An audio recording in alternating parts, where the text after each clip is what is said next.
Welcome back. One final point before we go tonight. The secret Democratic playbook, it's been revealed right here. The Democrats huddled last week to plot their takedown of President Trump. They held a meeting in Florida for a bunch of really rich Democratic donors. The leader of this meeting was David Brock, this guy. He's the founder of Media Matters, which, as you know, is funded by none other than George Soros. Brock is also a Clinton Club insider. In this meeting, they plotted how to kick Trump's ass. Brock's words, not mine. David Brock disseminated a memo on how to take Trump down. Now, luckily, the Washington Free Beacon obtained a copy of that secret memo. I have it right here in front of me. Now, this is quite something. The Democrats have literally written a how-to guide on how they're going to destroy Trump. This is the most revealing thing Democrats have published since Anthony Weiner's Twitter DMs, neither of which were supposed to be public. People, this is something crazy. It's 49 pages, a short read. I read them start to finish, and you should too. The top 9 tactics, we see these in use by liberals every single day. Let's look at them. Tactic number 1, focus on impeaching Trump.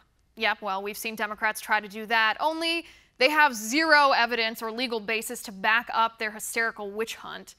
Tactic number 2, file continuous lawsuits against Trump. Yep, we've seen that too.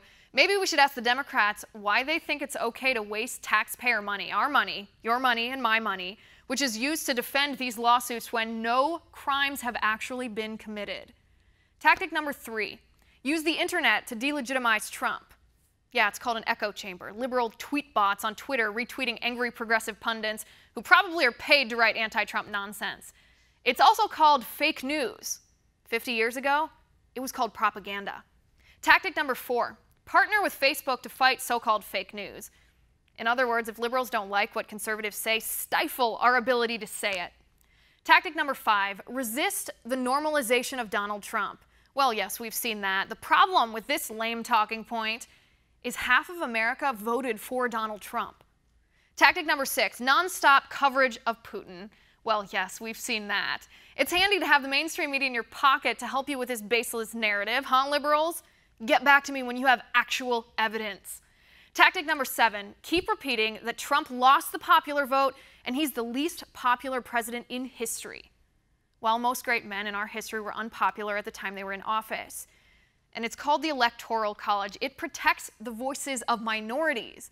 You know, the same minorities liberals claim they champion. Tactic number 8, always paint Trump as a thin-skinned loser and tie Republicans to white nationalists. Yes, we've seen that, especially lately. But Democrats ignore the fact that it's an insult to the victims of real racism to pretend everybody who they disagree with is a racist. Tactic number 9, push positive media coverage of Democrats who call out Trump. This one is hilarious. This has to be the only reason liberals praise Congresswoman Maxine Waters. The only reason. If you'll notice, nowhere in this playbook do Democrats present an alternative vision for America. Nowhere do they promise to protect liberty. Nowhere do they encourage opportunity or promote justice for all. They just want to destroy Trump. They are waging a vendetta against our president, and they've exposed how they plan to do it. If we know what liberals are going to do, we can neutralize their strategy. These tactics, they should be on the tip of the tongue of all Republicans, politicians, pundits, and yes, we the people. If we ignore this playbook, if we don't read it and learn to counter exactly what the Democrats are saying and doing, well, then we're the dumb ones, and we deserve to lose to them. And that's my final point tonight. You can reach me on Twitter at Liz_Wheeler. If you liked the show, please send me an email at oann.com/contact. In the meantime, catch us here tomorrow at 9 p.m. Eastern. And until then, have a good night.